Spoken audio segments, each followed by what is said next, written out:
বাংলাদেশ ব্যাংকের যে intervention, monetary পলিসির ইন্টারভেনশনের মাধ্যমে আমাদের সিআরআর, এসএলআর এবং এডি এবং রেপো রেশিও কমিয়ে এটার অ্যাডজাস্টমেন্ট করিয়ে প্রায় 1 লাখ কোটি টাকার মতো তখনই ব্যাংকিং সেক্টরে ছিল, এবং পরে এখন বোধহয় অ্যারাউন্ড 1,83,000 কোটি টাকার মতো, যার জন্যই আমাদের যে স্টিমুলাস প্যাকেজটা দেওয়া হয়েছিল, এবং সেটা কিন্তু এই যে রাইট যতটাই হোক অনেকটাই কিন্তু সাকসেসফুলি ডিসবার্সমেন্ট হয়েছে। স্পেশালি ধরেন লার্জ ইন্ডাস্ট্রির ক্ষেত্রে প্রায় তাদের যে 30,000 সেখানে প্রায় 80% মতো কিন্তু ডিসবার্স হয়েছে, এবং 10,000 কোটি যেটা এক্সপোর্টের সেটা কিন্তু প্রায় 100%ই আপনার ডিসবার্স।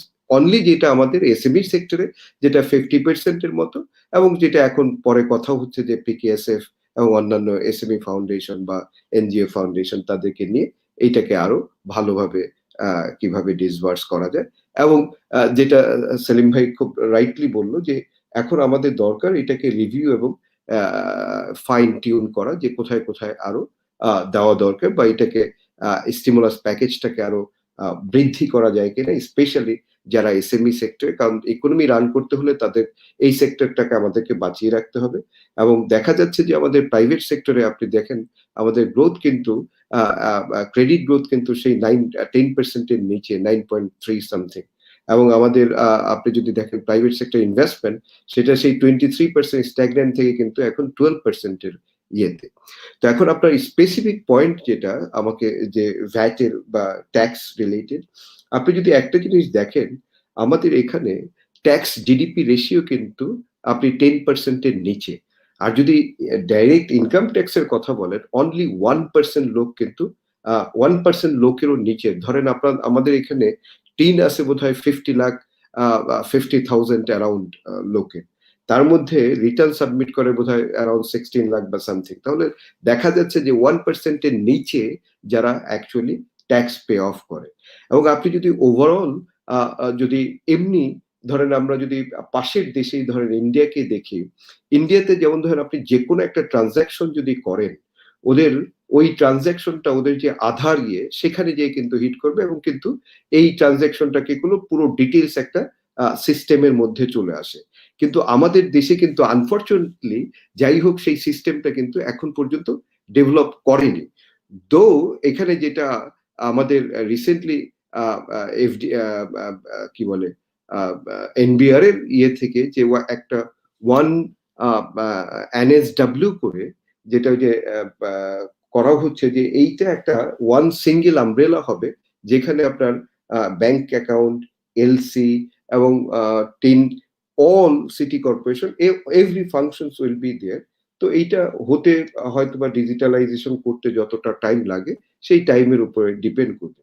বাট এখানে যেটা দেখতে হবে যে আমাদের যে এনবিআর যারা অ্যাকচুয়ালি ট্যাক্স কালেকশন করে সেই জায়গাটায় তো আপনার ইনভেস্টমেন্ট প্রয়োজন, এবং সেই জায়গাটায় কিন্তু সবচেয়ে আমার মনে হয় যে খুব খারাপ অবস্থায় আছে। যেমন ধরেন আমাদের যে এই যে নতুন যে রিফর্ম, যে আমাদের ভ্যাট অ্যাক্ট 2012, সেখানে যে প্রজেক্ট আপনি দেখেন 2012 এর আইন সেটা এক্সিকিউট করতে 7 ইয়ার্স, এখন সেটা 2019, এখন আমাদের ধরেন যে মেকানিজম বা টেকনোলজি আমরা ইন্ট্রোডিউস করতে যাচ্ছি, ফর এক্সাম্পল যে ইএফডি, সেটা আমরা যেমন পাইলট প্রজেক্ট হিসেবে 100, তারপরে 1000, এখন বাই জুন 10,000, এবং পরে 1 লাখের মতো আমাদের সেই মেশিনের করা হয়েছে। বাট এখানে যে ইনভেস্টমেন্ট 690 কোটি টাকার মতো, সেটাও কিন্তু ফুলফিল সেভাবে হচ্ছে না। বাট আপনি যদি একটা জিনিস দেখেন যে যেই জায়গাটায় সবচেয়ে বেশি আপনার ইনভেস্টমেন্ট করা দরকার, বা ইনভেস্টমেন্ট করলে আপনি রিটার্ন বেশি আসবে, সেটা হলো টেকনোলজি এবং হিউম্যান রিসোর্সে। এবং এখানে যদি আপনি ধরেন 1 টাকা ইনভেস্ট করেন, আপনার এখান থেকে কিন্তু 100 টাকা গভর্নমেন্টের এক্সচেকারে আসার পসিবিলিটি বা আসতে পারে। যেমন আমাদের ফাইন্যান্স মিনিস্টার, আমাদের যে এক্স ফাইন্যান্স মিনিস্টার মোহিত সাহেব, উনি 2015 এর বাজেট স্পিচে মোস্ট প্রবাবলি উনি বলেছিল যে আমাদের প্রায় 4 লাখ পয়েন্টস থেকে ভ্যাট কালেকশন করে গভর্নমেন্ট, এবং সেখান থেকে দেখা যাচ্ছে যে 4 লাখের জায়গায় 24,000 পয়েন্টস থেকে ভ্যাট আসে। কিন্তু ধরেন এটা যদি ডিজিটালাইজ হয়ে যেত, তাহলে কিন্তু এই যে অনলি 6% যদি আপনি টোটাল হিসেবে ধরেন 6% অ্যাকচুয়ালি কালেকশন হচ্ছে। তাহলে যদি ডিজিটালাইজ হয়ে যেত এবং এখান থেকেই কিন্তু আপনি অনেক বেশি আপনি কিন্তু কালেকশন হতো, এবং যেটা গভর্নমেন্টের পরে আমাদের যে সিটিজেনদেরকে যে ফ্যাসিলিটিস প্রোভাইড করা বা আমাদের যে ফান্ডামেন্টাল রাইটস গুলির সাথে কানেক্টেড সেটা কিন্তু দিতে পারত। বাট যেটা ভালো যেটা আমি বলবো, ধরেন আমাদের যে আইনগুলি স্পেশালি সময়ের সাথে সাথে আপনাকে এটাকে মডার্নাইজ করতে হয়, সেই ফ্রেমওয়ার্কটাই যদি না করা হয় তাহলে কিভাবে হবে? আপনি দেখেন আমাদের ভ্যাট অ্যাক্ট এটা হলো 1991, এর পরে এখন 2012 সেটা এক্সিকিউট করতে করতে 2019 আই মিন 20তে আমাদের যে ইনকাম ট্যাক্স অর্ডিন্যান্স 1984, আপনি দেখেন এখন পর্যন্ত I think income tax act 2020 করছে, অথচ সেটা কিন্তু অর্ডিন্যান্স ছিল, ইভেন এটা কিন্তু পার্লামেন্টে ডিবেট করেও করা হয়নি। আই মিন যে ফ্রেমওয়ার্ক বা স্ট্রাকচার যেটা থাকার দরকার সেটাও ছিল না। ইভেন আমাদের যে কাস্টমস অ্যাক্ট সেটাও কিন্তু 1969-এ, সেটা এখন করছে আবার 2020-তে। তাহলে আপনার ফুল পৃথিবী ডিজিটালাইজড হয়ে যাচ্ছে এবং সমস্ত কিছু একটা ফোনের মধ্যে আপনার চলে আসছে, অথচ আপনার যদি যেই ফ্রেমওয়ার্ক বা লিগেল ফ্রেমওয়ার্ক যেটা থাকা উচিত সেটাই যদি না থাকে আপনি কিভাবে ডেভেলপ করবেন? বাট ভ্যাটের ব্যাপারে যেটা আমি বলি যে কিছু এই 2012 এই এক্সিকিউশনটা আমাদের কিন্তু প্রচুর ভ্যাট কালেকশনের সহায়তা করবে। যেমন এখন আমাদের যেমন 1,28,000 crore টাকার যে অ্যামাউন্টের টার্গেট, এটা যদি এক্সিকিউশন করা যায় যে ইএফডি মেশিন এবং ওই যে এসডি যে তাদের যে টেকনোলজি যেটা অ্যাপ্লাই করতে চাচ্ছে, তাহলে কিন্তু আমাদের এইটা এক্সিকিউশনের সাথে সাথে রিটার্নটা কিন্তু অনেক বেশি আসবে। বাট স্পেশালি এই আইনে যেটা করা হয়েছে পুরো সিস্টেমটাকে আপনাকে ডিজিটালাইজ করে দিয়েছে, যে আপনার যারা বিজনেসম্যান তাদের ভ্যাট রেজিস্ট্রেশন থেকে রিটার্ন সাবমিশন এবং যে আপনি যে পেমেন্ট করবেন সমস্ত কিছু আপনার অনলাইন, এবং এখানে কিন্তু আপনার কোনো ধরনের ফিজিক্যাল ইন্টারভেনশন বা ফিজিক্যাল অ্যাটাচমেন্ট কিন্তু কোনো এনবিআর এর সাথে আপনার হচ্ছে না।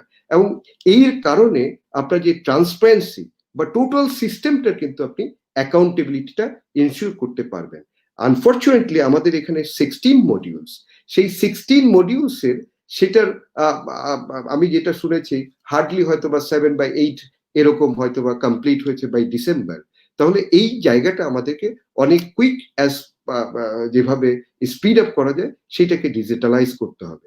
এবং এই আইনেই যে কিছু কিছু জিনিস মানে এডিশনাল, যেটা আপনি ধরেন আমাদের 1991-এ একটা শুধু আপনার ইয়ে ছিল, অনলি 15% রেট ছিল যে সবার জন্য 15% এবং সব গুডসের জন্য।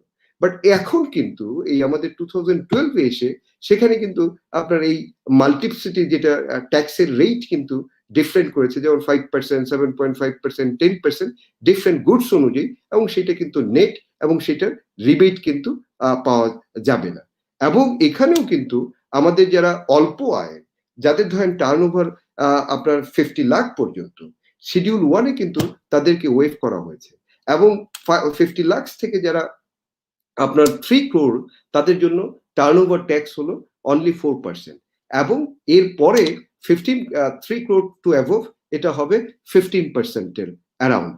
এখন আমাদের যে এই ধরেন ট্যাক্স বিভিন্ন মাল্টিন্যাশনাল আপনি দেখেন আমাদের যে সোশ্যাল যেই ফেসবুক বা ধরেন আপনি গুগল, ইউটিউব, এদের কাছেও কিন্তু হিউজ অ্যামাউন্টের অফ আপনার ট্যাক্স ভ্যাট এরা কিন্তু ফাঁকি দিচ্ছে।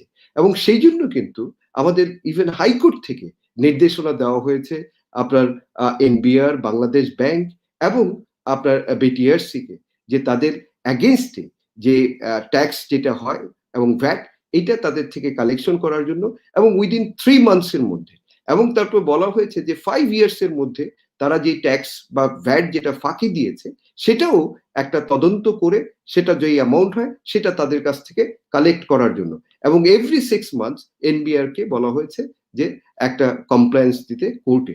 তাহলে আমাদের যেটা দেখতে হবে, আপনি যদি প্রপারলি যদি এই যে 2012 একটা যদি আপনি এক্সিকিউট করতে পারেন তাহলে ভ্যাট, আর আমার যদি মনে হচ্ছে যে আমাদের যে 2020 যে ইনকাম ট্যাক্স অ্যাক্ট যেটা করা হচ্ছে সেখানে টোটাল ডিজিটালাইজেশন বা টেকনোলজির রিফ্লেকশনটা থাকবে।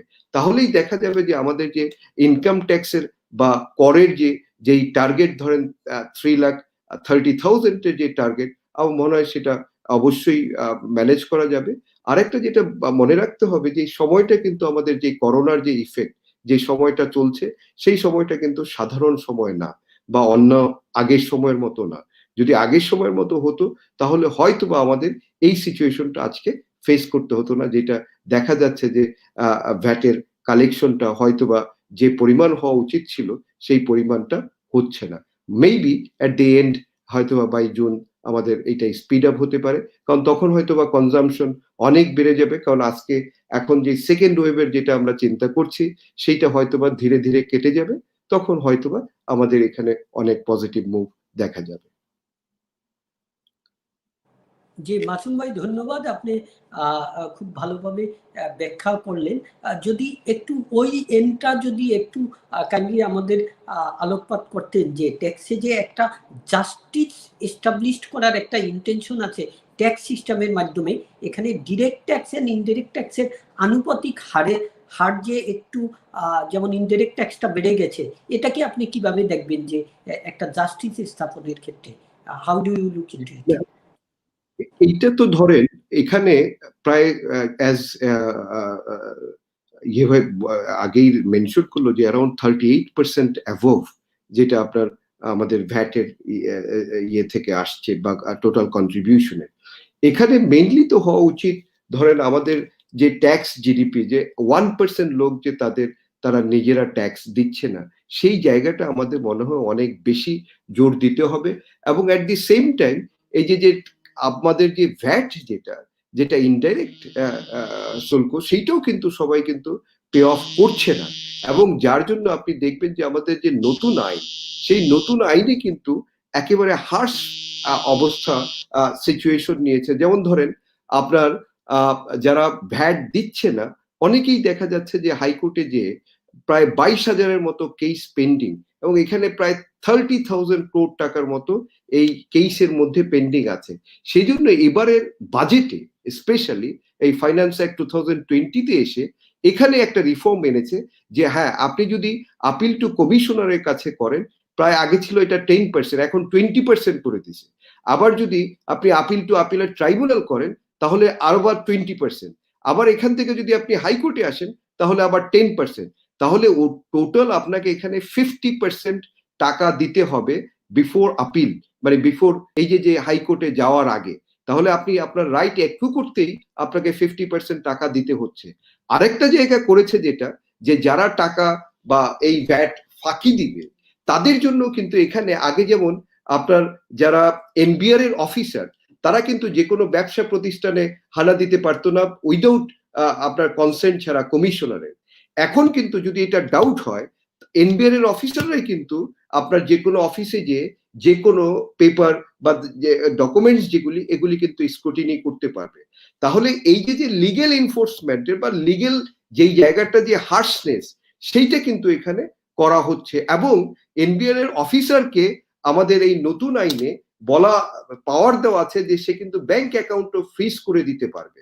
তাহলে এখানে যেটা করতে হবে, এই যে অ্যামাউন্টটা ধরেন কালেকশনের জায়গায় একটা ইনজাস্টিস ক্রিয়েট হচ্ছে, এবং যারা দিচ্ছে এবং যাদের দেওয়ার কথা যারা দিচ্ছে না, সেই জায়গায়ও আরেকটা কিন্তু ইনজাস্টিস ক্রিয়েট হচ্ছে। এবং সেই জায়গাটাই আপনি ধরতে পারবেন যখনই আপনি সিস্টেমটাকে টোটাল ডিজিটালাইজেশন করে ফেলবেন। এবং আপনি যদি এখানে টোটাল ইকোসিস্টেমটাকে, যেমন ধরেন আপনি একটা ইয়ের মধ্যে যদি নিয়ে এসেন টোটাল সিস্টেমটাকে, যে ওই যেটা ন্যাশনাল সিঙ্গেল উইন্ডো করতে চাচ্ছে এনবিআর এর, যে এখানে ব্যাংক অ্যাকাউন্ট, এখানে আপনি যত এলসি খুলবেন, তারপর আপনার সিটি কর্পোরেশনের ট্রেড লাইসেন্স, মানে টোটাল সিস্টেমটাই একটা ইয়ের ভিতরে থাকবে। যদি এরকম এনএসডব্লিউর মতো যদি এরকম করে, যেটা ইন্ডিয়া যে আধারের ইয়ে, তাহলে কিন্তু আপনি ধরতে পারবেন। অনেকে ধরেন বিদেশে যাচ্ছে অথচ কিন্তু এখানে ট্যাক্স দিচ্ছে না, কারণ তার নাকি ট্যাক্স হয়নি। তো এই যে জিনিসগুলি, এটা কিন্তু আপনি মিসম্যাচটা কিন্তু ধরে ফেলতে পারবেন। এবং স্পেশালি যেটা যখনই টেকনোলজি